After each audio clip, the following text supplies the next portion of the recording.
Trying to grab all the groceries in one trip? Oof, not how you would have done that. You know sometimes less is more. Like when you drive less and save with the USAA annual mileage discount. USAA. Get a quote today.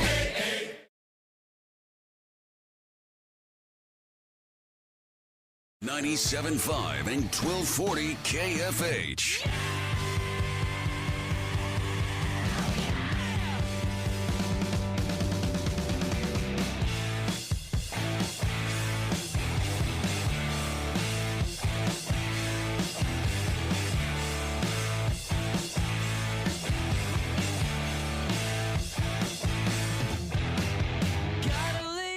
All right, welcome back, everybody. Sports Daily on KFH. NFL Draft Round 1 in the books. Jacob Albrock, Paul Savage with you here.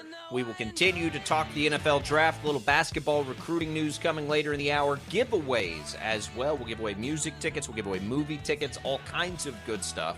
The IHOP hotline is open, 869-1240. You can also comment on our video stream, YouTube, Facebook, Twitter, all the places available for you.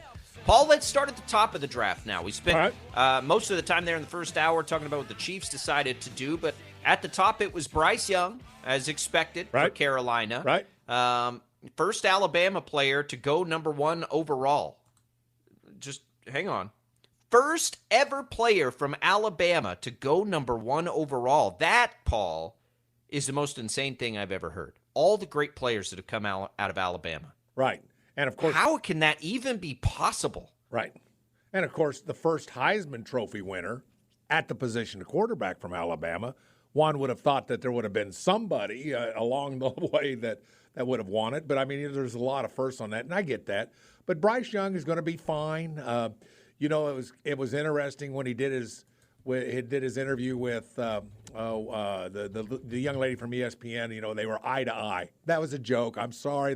I was uncalled for. But anyway, but this is a pick that I don't have a problem with. Personally, I would have gone with C.J. Stroud. Now, obviously, you look at C.J. Stroud. The Texans are thinking something that I'm thinking.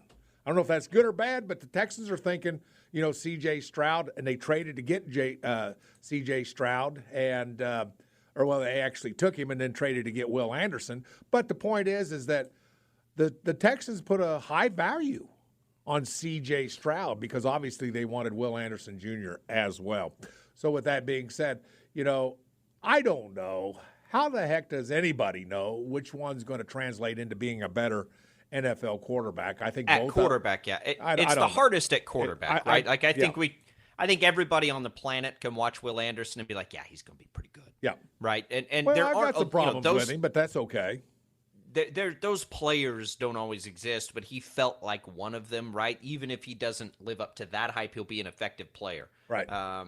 So the Texans were really interesting. For Carolina, I think Bryce Young was their guy all along. I don't think they would have given up as much as they did to move into that spot. If he wasn't, he was clearly. So, you know what?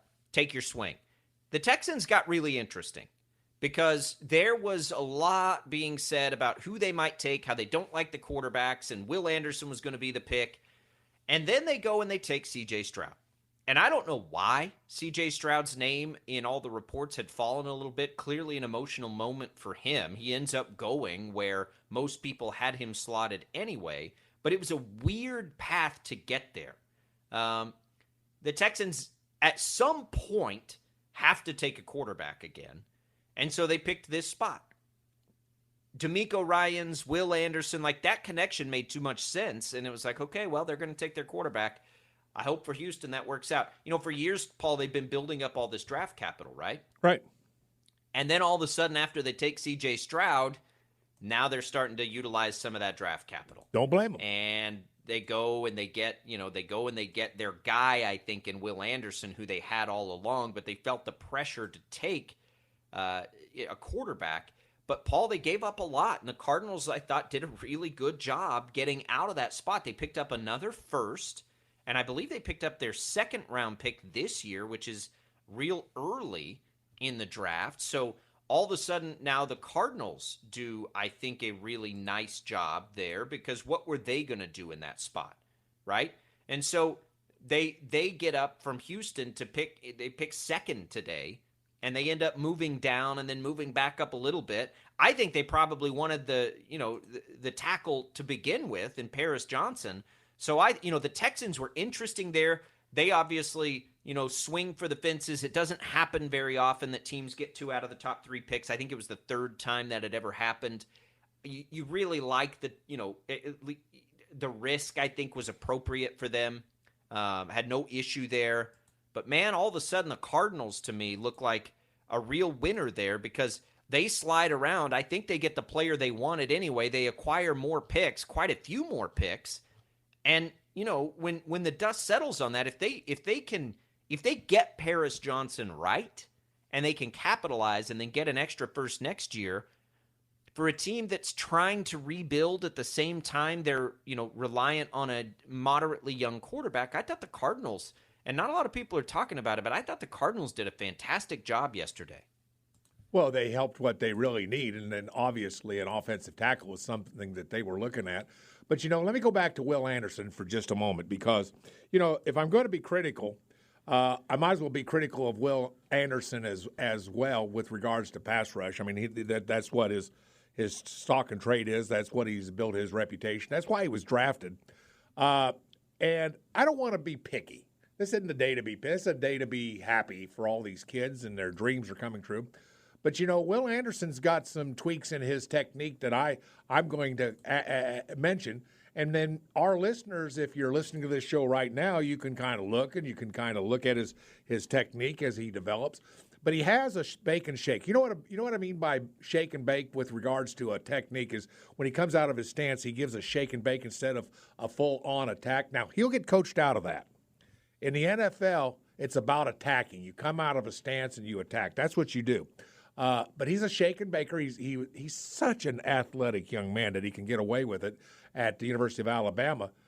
He will have a tougher time getting away with that shaking and baking coming out of his stance with regards to playing in the NFL because you've got offensive linemen at the NFL level with the experience, the size, the skill, the feet, the hands, all those kind of things that offensive linemen have at the NFL level. And they're just going to sit there and wait and say, go ahead, get through your shake and bakes. I'm not biting on any of them. And he'll get that figured out, and it'll be taken care of. Now, he could do that in college. He did it in college. He did it well in college, but he won't do it in the NFL. So we'll see how that goes. That's just a little inside minutia with regards to Will Anderson. We'll see how that works out with his technique. But, he's so talented. He's so quick. He's strong for his size. Everything that you want, I guess, is with Will Anderson. But C.J. Stroud, I get it, man. They say in this draft of all the quarterbacks available, all of them, including Bryce Young, that C.J. Stroud's arm is probably the most accurate. Well, you know something? I think I'm gonna buy that. I mean, I've seen enough highlight, I've seen enough film, I've seen enough throws that he's made that it appears to me that is the case.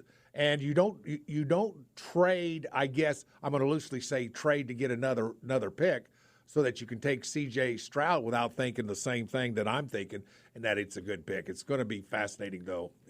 Bryce Young better be the most accurate quarterback in this class. I'm going to say that right now. Well, what do you mean he better be? Well, I don't because of his size. Because of his size, I got you. Because he's going to have to have that. I got you. Yeah. Right? Like he won't have the freedom because the ball won't be able to be delivered if he's not that precise. That's right. That's right. I am totally fine with C.J. Stroud. I thought he was good. Like I saw the same things everybody else did. I think that, Stroud, Young, I don't have a strong take one over the other.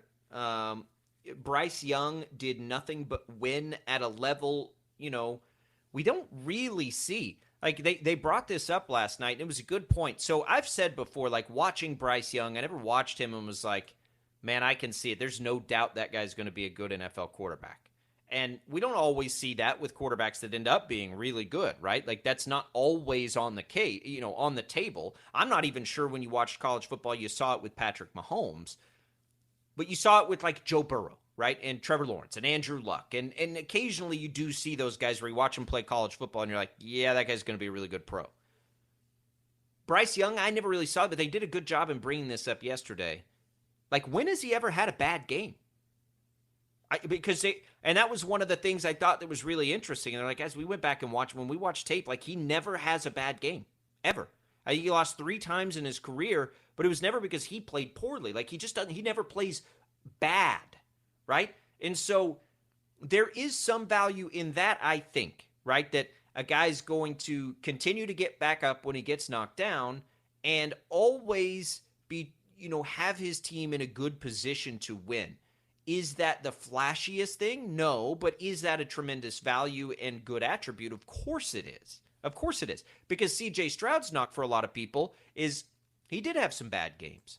And so, okay, that's fine. It's what the Colts did it for that to me becomes very interesting. Because Anthony Richardson yeah, right. is a unicorn type player, right? Anthony Richardson has very, very little starting experience, even in college. So there is going to be inherent risk there. I think that's okay, right? There was inherent risk with Jalen Hurts. That's worked out pretty well. There were inherent risk with Lamar Jackson. That's worked out pretty well. There were inherent risk with Josh Allen, a guy that played at a lower level college football. That worked out pretty well. Joe Flacco. I think Joe Flacco, for all things intents considered, who played at a lower level, that worked out. So we see this happen all the time. The Colts doing it is interesting because I don't think anybody thinks Anthony Richardson's going to step right in and be there.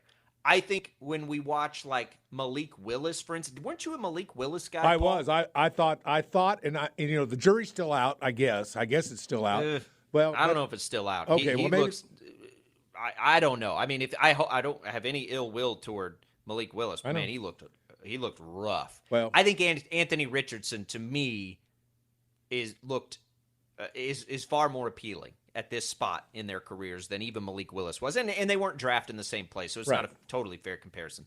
But Anthony Richardson's really interesting to me because for his size and his arm strength and his speed and all of those things, it's like this unicorn is sitting here, right? And we see these things with guys and they get drafted. So I totally get it if you're the Colts. And they brought in Gardner Minshew. There's no pressure on Anthony Richardson to come in and play right away.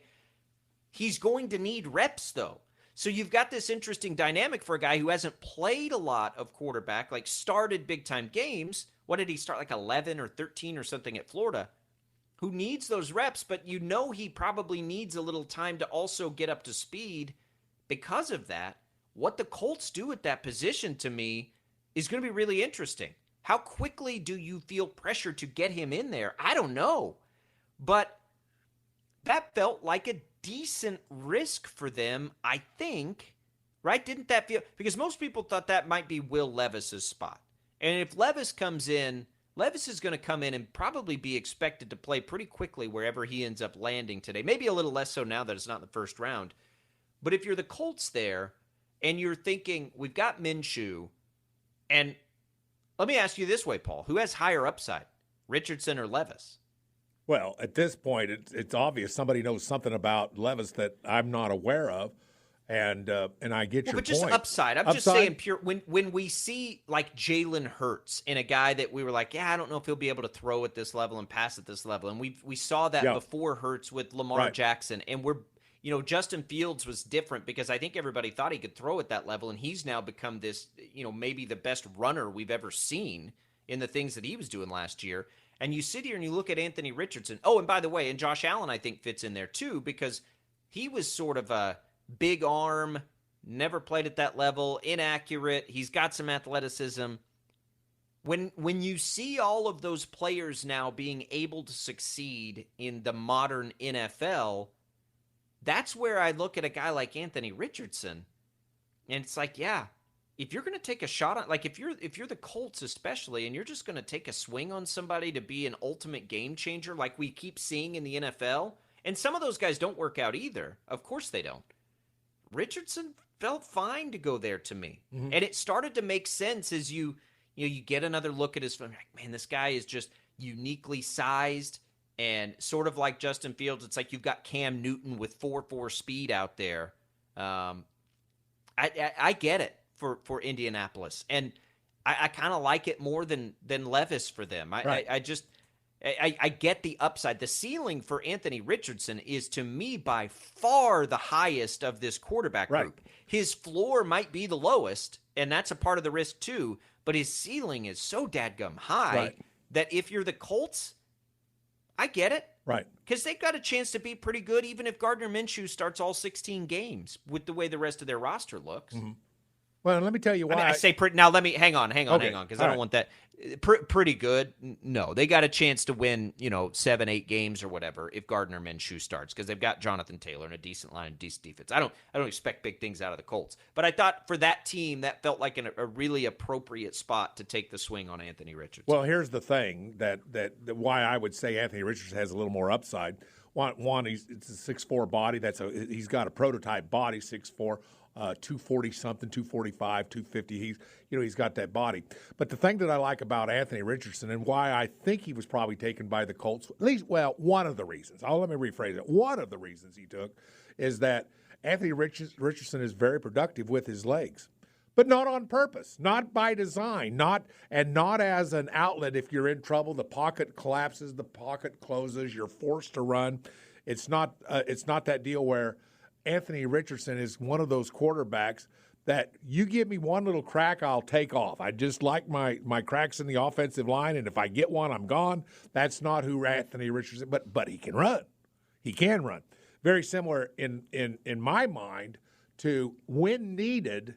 Patrick Mahomes, which is a nice compliment. In other words, Patrick Mahomes can run and pick up first downs. That's not the game plan. That's not what he wants to do. It's just what he does, and he does it when you need it.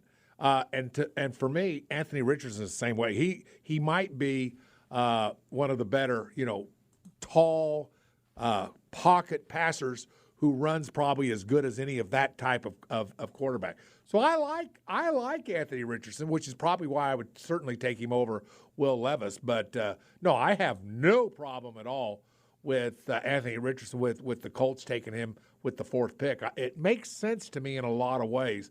There's some upside with this guy. There is some upside. So I don't know if that's quite how the answering of your question, but I think it's a good pick. And I do not blame the Colts at all for taking him at number 4. Yeah, look, I don't either. I think that was a good spot. And then let's as we go down the list, Paul, we're going to get to running backs in the next segment. So we're saving that just a little bit because it's going to take a little time to digest. The other, thing I think that happened sort of universally in the first round that everybody, if you're a fan of any other team besides the Eagles, shakes your head at, is that they were able to get Jalen Carter at 9, right? And then also go in and get Nolan Smith. And they're going to be able to run like 8 pass rushers in there, rotate those. Paul, you've coached the lines. You coached the lines. Now, if you already had, 4 or 5 good defensive linemen, which the Eagles have, and they rotate those guys, and then you go add 2 of the guys in the mix to be the best in this class, like how much are you salivating if you're on that side of the ball right now for the Philadelphia Eagles and what you're able to do with that many elite level pass rushers? Right, one word. Can I just give you one word? Fresh. You're going to have fresh bodies in at defensive line. And the toughest position on the entire football field to play, and that takes the most effort, is defensive line, because you're the guy that's going. If you're an offensive lineman, you're catching, you're just retreating. But to attack and to play fresh is something really special. Most teams never have that, do they? Most teams, you got 2, 3, up to 4 really good defensive linemen, and that's it. And you play them and you run them and you run them down like a racehorse and they wind down. Boy, what an advantage the Eagles are going to have. And by the way, Jalen Carter, no question, the best 3-tech in all of college football in my mind. Explosive, moves well, great hands, can squeeze his pocket. He does everything that you would look at for a 3-tech. And, I think that was one whale of a great pick. And I do not blame them at all for trading up. I would have taken him, too, if they thought Tennessee was going to take him. He would have never. If the Bears were going to Paul, take he'd have never made it to 9 if the off-the-field stuff wasn't there. I mean, he well, just I think wouldn't that's right. have. No, I think that's probably true. And the Eagles, because of what they have and being able to get to that spot, like if any team could inherit the risk of his off-the-field stuff that's happened in the car wreck and all of that bad, the bad stuff, it's the Eagles, right? Because there's no pressure for them to hit on that pick, especially when later in the round they get Nolan Smith, right? Like if all goes sideways on Jalen Carter because of the off-the-field stuff, you still got Nolan Smith later and added to your defensive line, and it was just one of those days for them where you're the rest of the league and you just sort of shake your head like, how did they do that? Like, how did we let that happen collectively, rest of the league? Because now we're going to have to pay for that. And, that'll be fun to deal with for a while. But the Eagles, I thought, did a really good job. All right, let's get ready to take a break. We'll come back. We'll talk the running backs. I know it's on your mind. And then we definitely want to talk the Max Abmas news from yesterday as well. Haven't even had a chance to get into the Lamar Jackson news. We'll get into that if we have time. If not, we'll touch on it next week. But let's do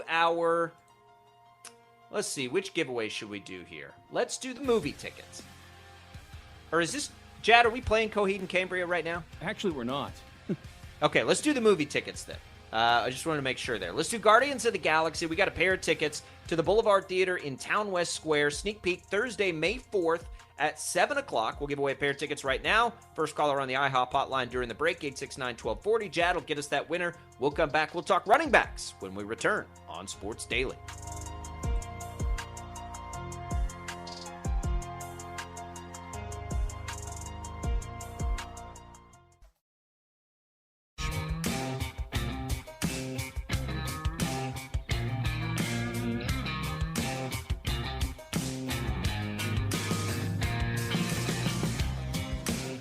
All right, welcome back, everybody. Sports Daily on KFH. Jacob Albrock, Paul Savage with you on this Friday, going through the NFL draft. We'll end the conversation today, Paul, with the running backs. We'll get to the Max Abmas news before the end of the show as well. Paul, running backs are an interesting conversation. We don't ever see them go early anymore. But we saw Bijan Robinson go very early yesterday, inside the top 10. The Falcons take him at 8. Look, I think this is such a silly argument. Is it an argument? Here's the thing, Paul. Great football players are great football players. The narrative that it is absolutely sacrilegious to take a running back early in today's NFL makes absolutely no sense to me. Do you have to have a great running back to win in the league? Absolutely not. Can you get one later in the draft? Yes, you can. But don't try to tell me that running backs in this league are not still game-changing players.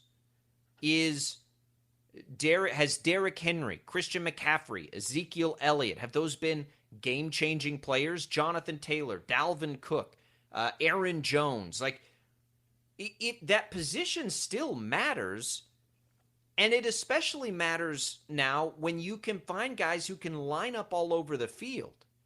Bijan Robinson's not a running back, Paul. He's a great football player. Bijan Robinson can line up in the slot if they need him to. He's the kind of, don't you think there's value? Look at Deebo Samuel. Deebo Samuel's, why did he become such a valuable football player, Paul? Because they use him at running back. What was part of the reason Tyreek Hill was so successful in Kansas City? Because they utilized him as a running back sometimes. Like, it blows my mind that everyone's going to look at Bijan Robinson and the Falcons and be like, they're crazy. They shouldn't have taken running back that high. What if his position was athlete or wide receiver? Would everyone, the literal exact same player, right? What if instead of RB in front of Bijan Robinson's name, you had WR or weapon or whatever you want to define Deebo Samuel as? Would anybody be sitting here today saying that was a crazy pick? Well, no, of course not. But one of the things about Bijan Robinson is, let's remember, he's had 4,300 yards rushing in 31 games. I know those are the stats. I don't have them in front of me, but that's what my memory serves. That's a lot. That's good. And we're talking about quality opposition, Big 12 quality opposition, to have that many yards in that few of games. That's something that you don't see anymore in today's football. It's different. Offenses are different. And you have a guy like that, 215 pounds, he's going to be somewhat durable, or they're going to assume he's going to be somewhat durable. I really don't blame the taking of Bijan Robinson. I think the Falcons probably are a good spot for him to go. But he is a guy that is being perceived as being that one special guy. Now, if you want to talk about a pick that's a little surprising, Jahmyr Gibbs surprises me a little bit. Now, that surprises me to the point because there's still questions about who he is, his size, how he fits in to an NFL offense. And I think there are some situations. I mean, he's 5'9", 199 pounds. He's going to have to increase his skills in certain areas of the running back trade, pass rush, or pass defense, pass protection. I mean, there's things he's going to have to do to get better. I think that Jahmyr Gibbs, at his point of being picked 12th by the Lions, is surprising. Not so much for Bijan Robinson. I'm not going to fault the Falcons for taking Bijan Robinson at all. I like that pick because he could be a game changer. Jahmyr Gibbs, I'm not so sure. Yeah, I don't look. Jahmyr Gibbs might be fine. I didn't mind it that it was Jahmyr Gibbs. I minded it that the Lions just invested in David Montgomery and they already had DeAndre Swift. Like that's what doesn't make a lot of sense to me. It's not that I got nothing against Jahmyr Gibbs, and he's sort of a utility knife type guy too. But and maybe they just maybe they just line him up in the slot. Not at 12. Right. I think that it's not as much that for this. I don't mind the Lions. I only mind it because they have other backs. They have other now. If they use Jahmyr Gibbs in a way where he's out there all the time, then I don't have a problem with it. So that's the thing for me with this narrative that you don't need to take these guys early. I just think that that's nonsense. Great players need to be taken early. It's up then to the coaching staff to utilize those great players Figure out who's whatever great. way they need to be utilized. If Bijan Robinson is a top 10 talent in this draft, now I didn't see him that way. So it's interesting for me to have this discussion because I didn't see Bijan Robinson that way, but almost everybody else did. And if he is that, then taking him makes all the sense in the world because you can put him anywhere. Who cares what his position is? The NFL doesn't really play that way anymore. There are still feature backs like that have value in this league. Of course there are. It still matters to be able to run the ball. But when you have a great player who can catch the ball like a wide receiver, great. If he's the most talented guy and you need talented guys on offense, take the player. I have no problem with the Falcons if they see him as that kind of talent. And again, almost everybody does. Then I got no problem with it. Go take him because you're just going to use him as long as he's out there on every snap. Who cares? People continue to look at this like you're taking a running back who's only going to run the ball on first and second down.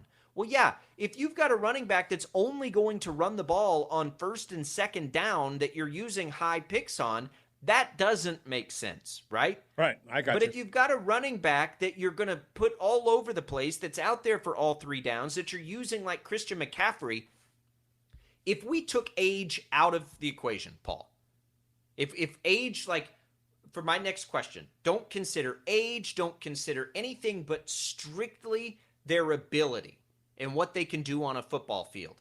And we could go in and you take quarterbacks off the board, right? Where do you think Christian McCaffrey would rank where teams would want to take him? Oh, that's an interesting question. That's a good question. I would imagine, oh my gosh. He'd be way up there. Top 15 maybe? Top 15 Yeah, of sure. Top, maybe better, but at least top 15? Absolutely. Okay. So, like, you look at that, and everyone loves to go take wide receivers early. Okay. You know, there was a time not that long ago where great high paid, like, when was the last time a high paid wide receiver won a Super Bowl?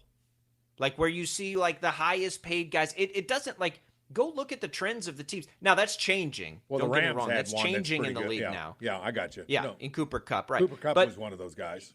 Yeah, so, you know, it's changing to some degree now, but for a long time, it was like, well, high paid receivers, they're not worth it, right? It's not worth it to draft receivers early and all this. The exact same thing that exists for running backs now existed for wide receivers just before it existed for running backs. We said the same thing about wide receivers when the Patriots were winning all their Super Bowls. Right. And so, you know, you just have to, like, stop with the narratives for a minute. Like, trends matter in the NFL, yes, but great players are great players are great players are great players. Mm-hmm. And if Bijan Robinson is a great player, then the Falcons taking him makes absolute and total sense. The only reason you're seeing that being graded poorly is because of the 2 letters in front of his name that are RB, right? That's it. That's it. That's it.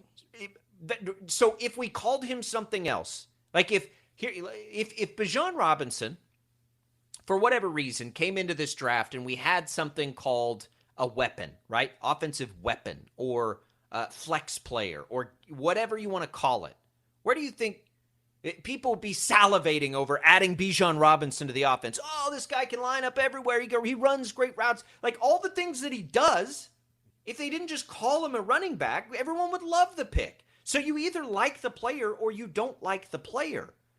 Don't poop on the pick because of the 2 letters in front of his name. He's either a good player or he's not a good player. Well, they'll figure out a way to use him. That's a good point. And needs of your team will obviously dictate whether you take a running back, a guy with an RB in front of his name.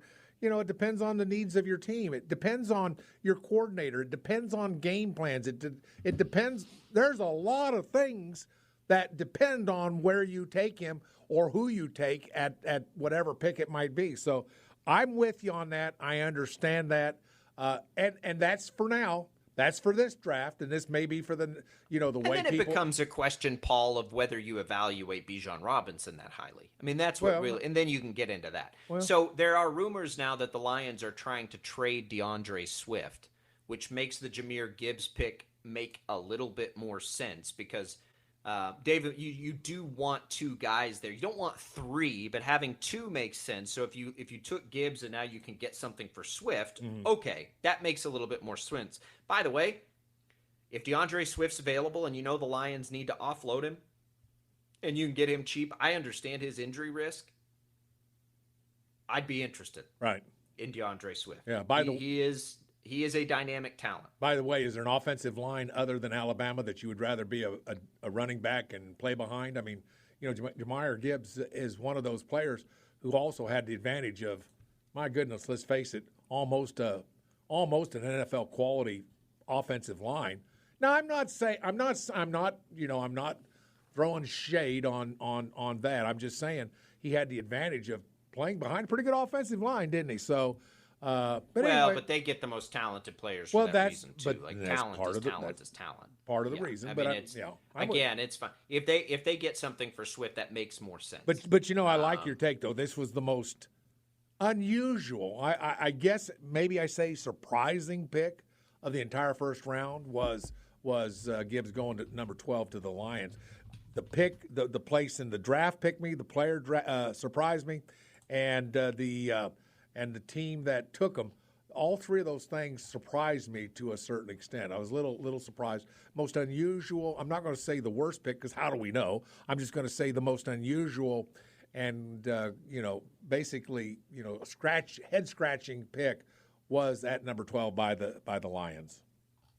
Yeah, it is, and so here's the list of first round running backs, and you understand why there's hesitation.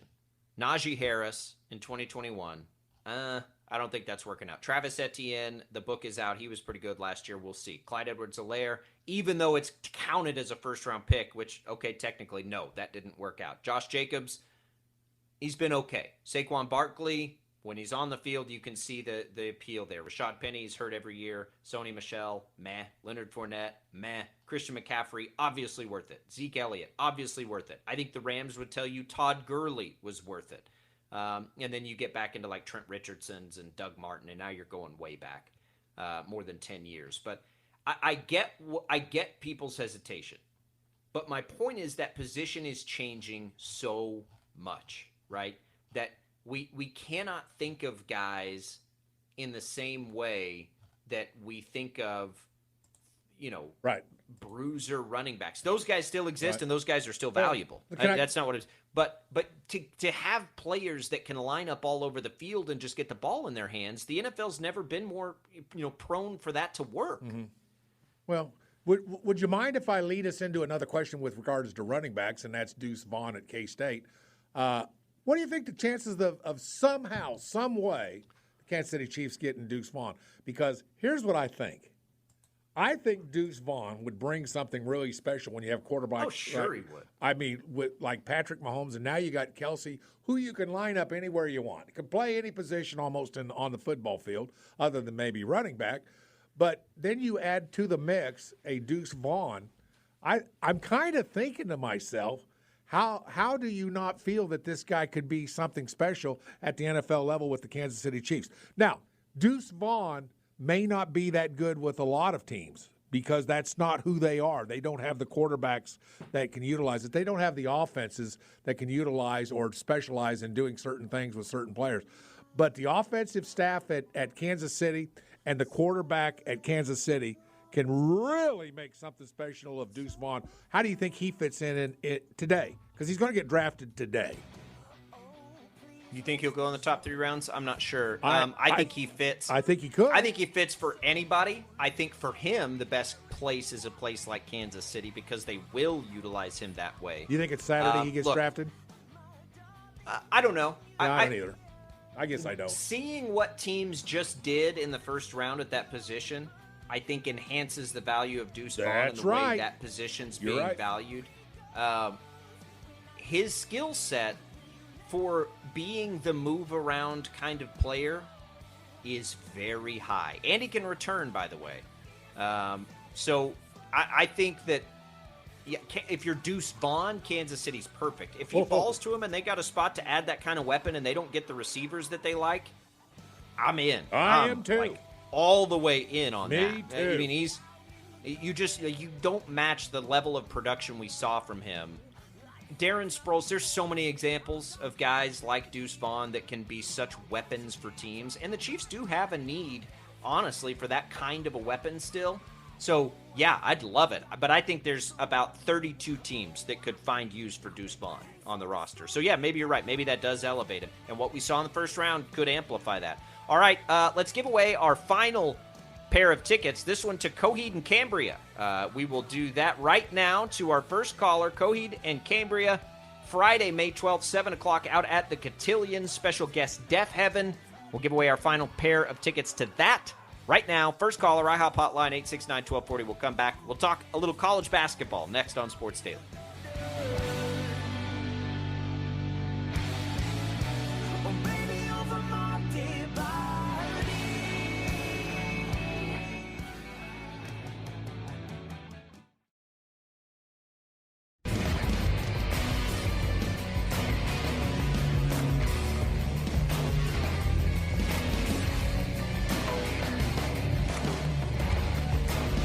All right, welcome back, everybody. Sports Daily on KFH. Jake Albrock, Paul Savage here with you. It is Friday. Paul, a little college basketball news.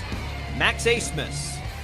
We thought we knew, and then we didn't know, and then we thought we might know again, and then we didn't know, and then ultimately ends up at Texas, which was a worst-case scenario. If it wasn't going to be Wichita State, maybe it was going to be K-State. Now it's not either, and he'll go to Texas. Rodney Terry lands a big fish, and Max Abmas does not reunite with Paul Mills. at Wichita State, does not go up the road to Paul Mills' former coworker Jerome Tang and go to a place that just saw Marquise Noel have a wild amount of success. He goes to Texas, which is a great decision for him. No ill will, obviously, for a guy we never had here anyway. But, man, we thought we were going to get him one player to the other, and then Texas swoops in and gets him anyway. NIL, you think? Maybe some NIL situations there? Going Is the where Pope the money Catholic? Is? Yeah, good response. Yeah, that's right. So what we can probably assume is that the NIL money was probably better at the University of Texas. I mean, this is no slap in the face to either K-State or Wichita State. This is probably strictly a cash deal. He's got two. Is it 2 years left? I believe it is. I think that is I'm not sure. I think it's 2 years. For what? No, he's got a year. 1 year. Okay, 1 year of eligibility. Yeah. And it's a money deal, and I don't blame him, and I think that's probably the way to fly on that one. So there you go. It's a shame. It's fine. Look, he's from Texas, right? Yeah. And does anybody we can sit here and say, yeah, they probably got the best NIL deal. Well, okay. But it's not like he didn't get an amazing opportunity and platform either, right? Well, that's right. No, you're right. And we're speculating. I mean, I suppose we're speculating, but it doesn't matter. It's not like he chose some one-off program and only took it for the NIL deal. Texas is Texas. Right. Texas was awesome last year. Sure. Texas has a coach much like Jerome Tang that took things by storm, and he just went into a great and with an opportunity, by the way, and needs for a team that he fills. It makes if NIL was all the same, it would make sense for Texas, right? So I don't. It's just one of those things where we had this hope. Right, for two of the teams that we follow and care about to land this player, and they did not, and he goes to Texas, and that's okay. Very interesting. I think anything too, by the way, and this is really rabbit hole conspiracy theory type stuff, but anything that Texas does to be good is good for Kansas State long term, right? We don't want either Texas to all of a sudden struggle and have to have a coaching change. If you're a Jerome Tang fan and a K-State fan, I got you. I hear you. You should just hope that Baylor and Texas stay awesome for the next 15 years. Yeah, that's what we want. Yeah, hey, because you don't ever even want the conversation to have to happen. By the way, before we end the show today, I think we need to do a little addendum, a little follow-up on the University of Colorado. Earlier in the week, we sang the praises of Coach Dion with regards to what's going on at the University of Colorado. Then the next day or so, we heard that Colorado was going to that 18 players entered the portal to leave the University of Colorado with regards to the portal. And that seemed like a lot. Your thoughts, and then if you don't mind, I'll give you my thoughts on what happened. Why so many players are leaving the University of Colorado? Take it, Jacob, and then I'll follow up. Because they're not vibing with Dion, and they don't think that's going to be the best place for them to succeed. It doesn't do much for me yet because I don't know. I still need to see this team play a football game. Yeah. Well, 18 players into the portal, and the reason is Dion doesn't want them. It's just that simple. Dion doesn't want these guys. Take off. Go. You're not going to play. I don't want you. Goodbye. See you later. You'll probably have a certain amount of guys that think they deserve to play. Going to end up being problems. But 18 players leave. Dion says, I don't want you, and that's why all those players are leaving. Right now, players are flocking to play for Deion Sanders, and I get it. I understand. But to make it real simple, why so many players? Dion doesn't want them anymore, and that is the reason. I don't want anybody to read anything into the situation, that many players leaving. It sounds like it's mutiny or something. I don't think it is, Jacob. I think they know they're not going to play, and Dion's not going to play them, and they know it. Dion doesn't want them, and they're taking off. So I don't know if that makes sense or not. I mean, if it's not a good fit, it's not a good fit. I don't know whether it's too early to say, do we applaud Dion for being that cutthroat, or should he not be so confident? Time will tell. Dion's been pretty successful in his confidence over his career. He'll still get probably the benefit of the doubt for me. All right, we'll take one final break. We'll come back. We'll tell you what's on tap this weekend. Busy weekend on the network and around the sports world. That's coming next on Sports Daily.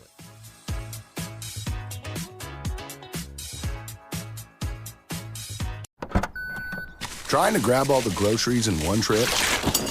Oof, not how you would have done that. You know sometimes less is more. Like when you drive less and save with the USAA annual mileage discount. USAA. Get a quote today.